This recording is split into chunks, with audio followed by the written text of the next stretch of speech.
Schools, కాలేజ్‌లు start అయినప్పటి నుంచి 4 గంటలకు అలారం పెడితే 5 గంటలకు లేస్తాంటిని. ఇన్ని రోజులు స్కూల్‌లు ఏమీ లేవు. హాలిడేస్ ఉన్నప్పుడైతే బద్ధకంగా ఉండేదనమాట. 6 గంటలకు లేస్తా ఉంటి.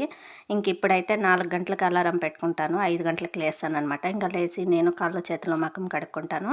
కడుక్కొనేసి ఇంక బయటైతే ముగ్గేసేస్తానండి. ఈ మధ్య 5 గంటలకే ఇప్పుడు లేస్తా ఉండేదానికి 5:30కంతా ముగ్గేసేస్తా ఉన్నాను.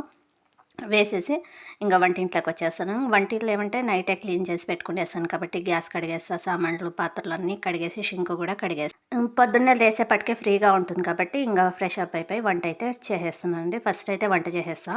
7 గంటలకంతా స్టార్ట్ అయిపోతుందనమాట మా పాప కాలేజ్‌కి. హాలిడేస్ ఉన్నప్పుడైతే ఇంక 9 స్టార్ట్ చేస్తే 10, 11 అయితుండనమాట టిఫిన్ తినేపటికే. ఇంకా స్కూల్స్, కాలేజ్ స్టార్ట్ అయినప్పటి నుంచి 5కంతా రెడీ అయిపోతుందండి.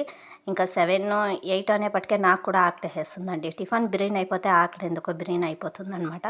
చూసారు కదా! నా వీడియో నచ్చినట్లయితే ప్లీజ్ లైక్ చేయండి, సబ్స్క్రైబ్ చేసుకోండి.